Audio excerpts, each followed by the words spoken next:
Presented by ChargebackGurus.com. The 3 types of payment reversals.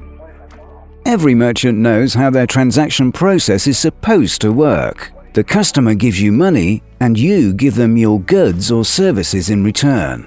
It's never ideal when merchants have to give money back to the customer, but of course it happens frequently and is sometimes unavoidable. When you're dealing with payment cards, there are 3 different ways that payment reversals can occur.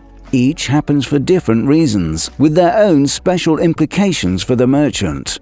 What are the 3 types of payment reversals, and how can merchants minimize the impact reversals have on their revenue?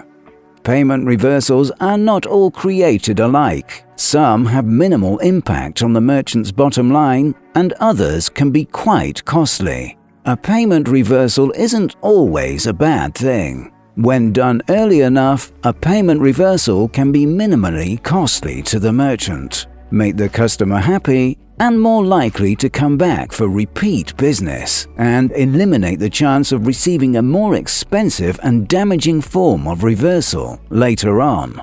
These are the 3 types of payment reversals: authorization reversals, refunds, chargebacks.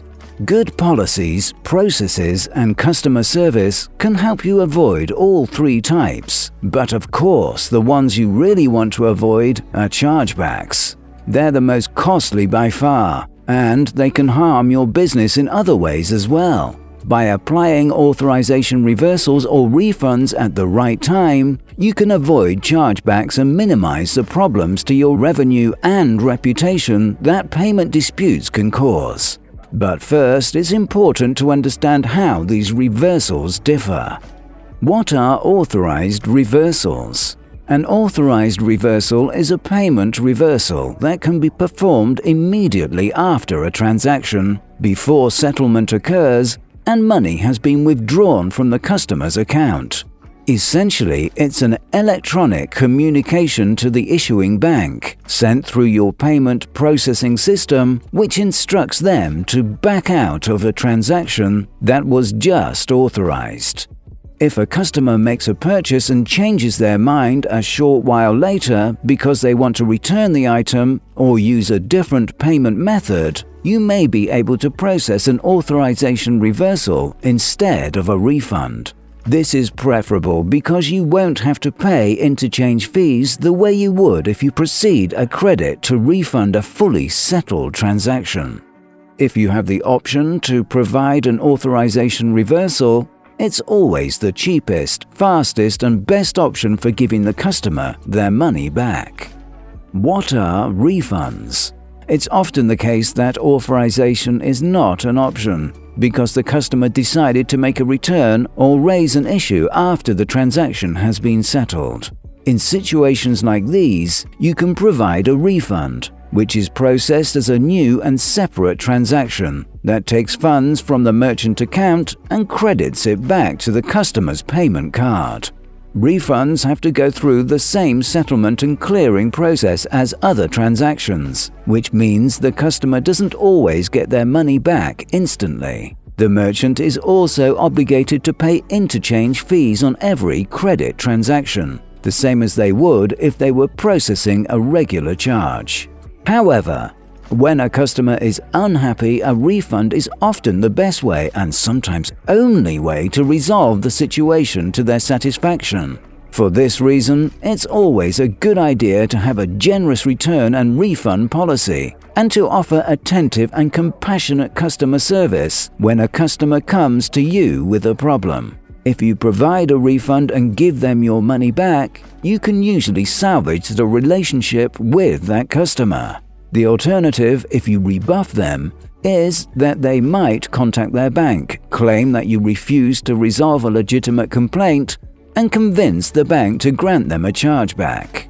What are chargebacks? A chargeback is a forced payment reversal, initiated by the customer's issuing bank, which takes money from the merchant and gives it back to the customer. Under the Fair Credit Billing Act of 1974, all payment card issuers must offer a chargeback process to remedy fraud and abuse. If a customer brings a valid dispute claim to their bank, a chargeback will result.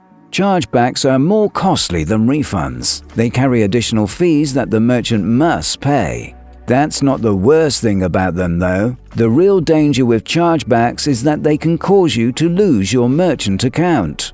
The major card networks task their acquiring banks with monitoring chargeback rates and establishing thresholds for excessive chargeback activity. This is done to prevent fraudulent and reckless merchants from abusing the system and causing consumers to lose confidence in the safety of payment card transactions. When merchants exceed acceptable chargeback thresholds, their acquirers and payment processors may terminate their accounts. There are high-risk processors that will deal with merchants caught in that situation, but they can be very expensive and sometimes unreliable.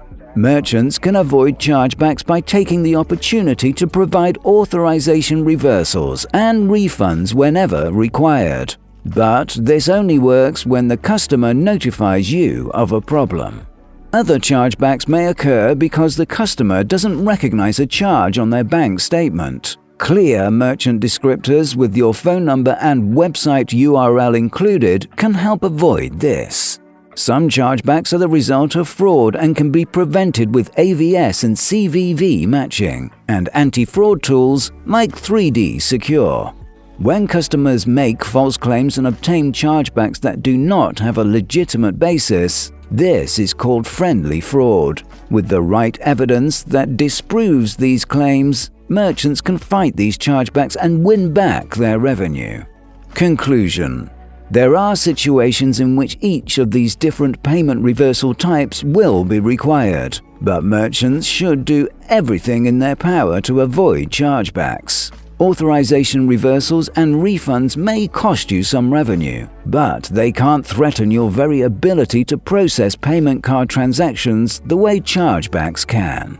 Every merchant needs a strategy for preventing and fighting chargebacks and the fraud that can lead to them. A big part of that strategy is knowing when to offer voluntary payment reversals to keep customers happy and avoid disputes down the line. To learn more, visit chargebackgurus.com.